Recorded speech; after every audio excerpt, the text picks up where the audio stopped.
Bamboula is an importer and a wholesaler of handmade products from 5 African countries: Kenya, Ghana, Uganda, Tanzania, and South Africa. We've been doing this work for the last 28 years. Kutztown actually chose me. My husband is on the faculty here.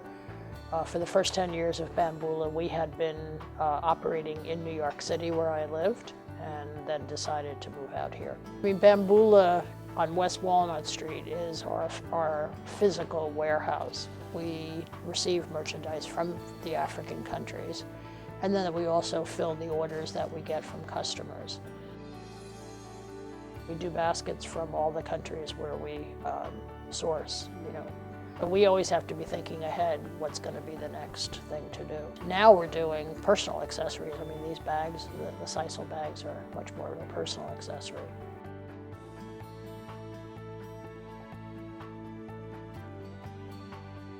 I am the operations manager. So I kind of manage all the different aspects of Bamboula. I make sure that our incoming shipments are handled and our outgoing shipments are handled, plus just the day-to-day workings of dealing with customers and financial things, making sure that all the things that need to be ordered at the warehouse, that all happens. I pretty much take care of our top customer, the company called Marisol, and they warehouse here. So we keep track of everything and we send out what they need to send out of their product. So they keep their product here, I keep track of it, and then if they need 20 of these to go to this location, I'm in charge of making sure that happens. I purchased Bamboula from a woman who had run it for a number of years. She was sourcing products in the markets of West Africa. I bought it really to have access to her trade shows and her customer base and her suppliers. And then from there, I developed it into what it is now. And our focus is really to use artisan skills, but to create new products that will have great appeal in the U.S. market. She sourced her products in French-speaking Africa. That was one difference. But she did it primarily in the craft markets of those countries. So therefore, she really didn't focus on trying to create new products or to, tweak products. But she had a very nice collection, and she focused on baskets, textiles, and she did some little leather bags. She did a lot of beads, but I kind of realized, I didn't think I wanted to be selling this. Actually, I sold pretty much what she sold for the first couple of years. So I took the same trip that she took the first time and continued to do that. She gave me her journals from 3 years of her travel.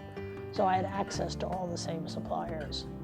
We actually have an agent. We'll give him the order, and then he will go and he will deliver that order along with a deposit. We always give a deposit on our orders so the women have working capital so they can start producing the product for us. And then he will take that to, say, the women weavers, and he will give them their deposit that we always tell them how much, we're sending for that person. And then they'll begin the production of the product.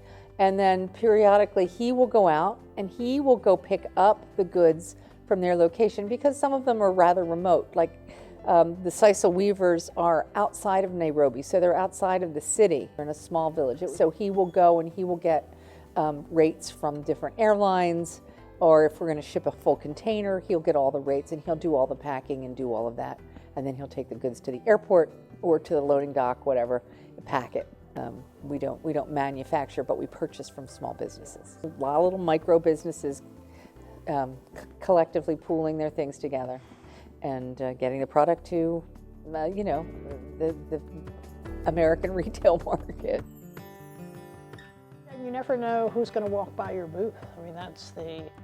And particularly the New York, well, it used to be called the New York International Gift Show.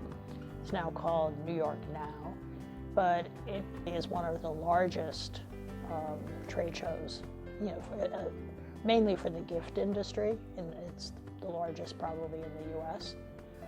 You know, there's some people, for example, in the past who just would never shop in handmade because they think, oh, handicrafts, you know. But handmade right now has a very good reputation. You have to be able to prove that you are a business that can supply product. So Jasperdine, when she started, she's one of the longest exhibiting at the New York gift shows, so she's got seniority there. So if, for instance, if booths get changed around and we decide we'd like to move to a different booth, maybe with a better location, she can ask for that. But you know, you tend to want to stay in the same spot because our customers know where to find us. They come to look specifically for us in that location at the New York Gift Show. One time, this person came into the booth and he didn't have, he wasn't wearing his badge, which is usually a sign that somebody from a big company. Oftentimes, of one of these bigger companies, they take their tags and they turn them around so you can't see who they are. So it's like, okay, who was it? You know, what store was it from? Because they'll come around and they'll look at your booth and they'll look at your items and things like that. And he said, yeah, I'd really like some samples and, you know, these items. And I said, well, I'd be glad to send them to you if you tell me who you are. And he was from Starbucks. So they were going to do a big celebration of Africa as the birthplace of coffee. And that's the largest order we ever got. It was $250,000. Wow. It was awesome.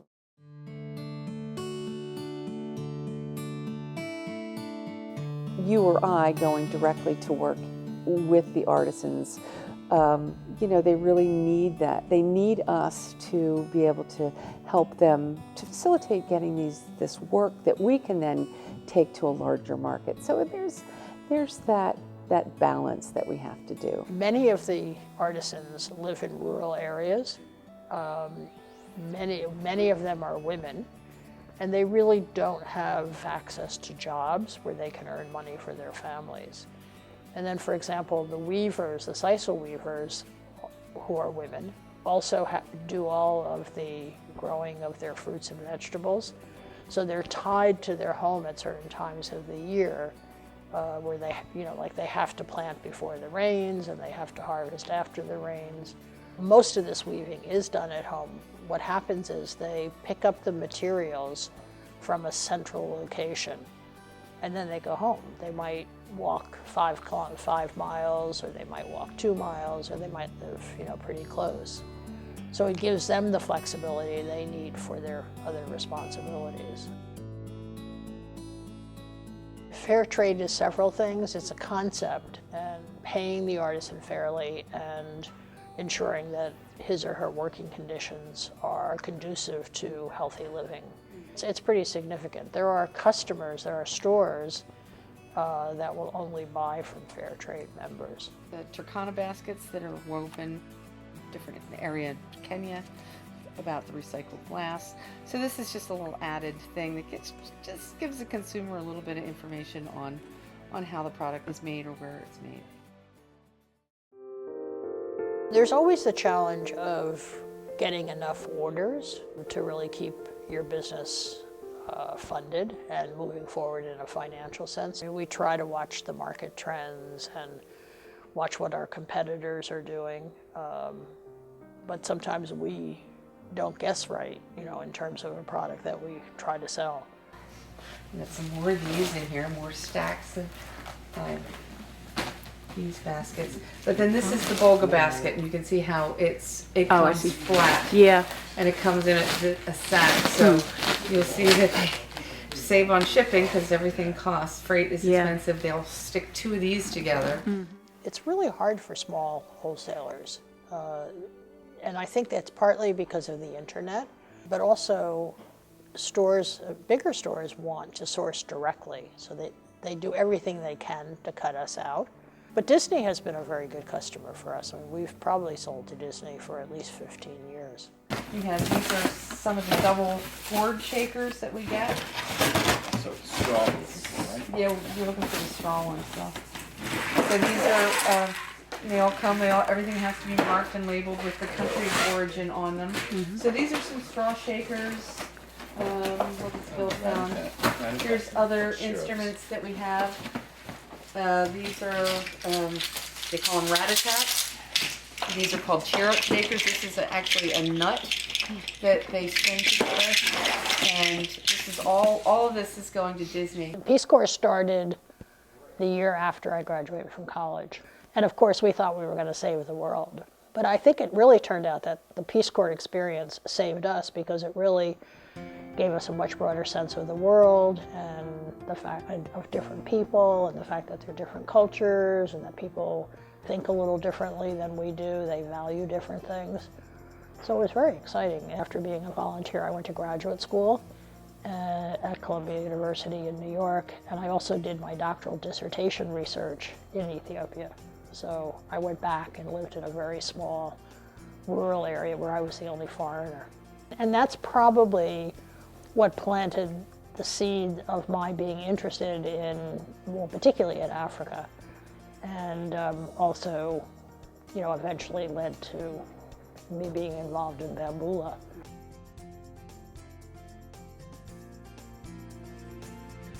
The wholesaler really connects, the artisan to a bigger market. The most rewarding aspect is working with the artisans, actually traveling to Africa.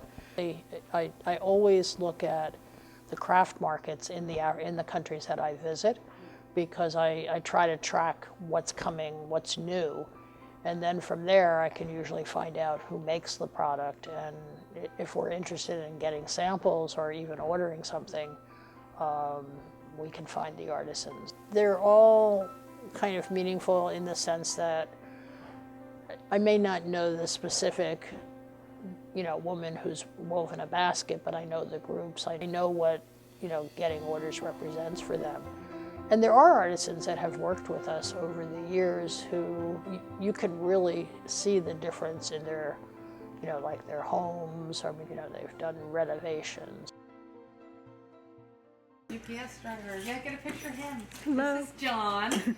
I like the people that I work with, and that's a big part of it. I do enjoy the job. I'm pretty much an organized kind of person, so it's fun to keep track of everything. That's why it drives me crazy when there's little situations that are off. Getting orders from big companies in the U.S., like Disney and J. Crew and Eileen Fisher and Lucky Brand. It's a recognition of artisan work. There's acknowledgement in the mainstream market for what we're doing. And I think that's very satisfying. I think it's the collective effort that we all put in. I have always said that one of the things that we don't recognize when we purchase something is how much effort goes into all of it and how we are all a team. It's not just Bamboula who is selling the product to our end consumer, but it's the fact that we, Bamboula, we also work for our artisans. We don't just work for ourselves. We don't just work for the end user. So all along the line, each one of us works for one another. So the women who are doing our sisal bags for us, they work for us, but then they're also working for their children. It's kind of that collective group of a community. Well, I think that's the most satisfying, that I know that the work that I do when I am nice to my customer here, that goes a lot longer for building a relationship with my customers, who will then in turn, hopefully, like to deal with me, like to deal with Bamboula, and that we can then continue to support our artisans.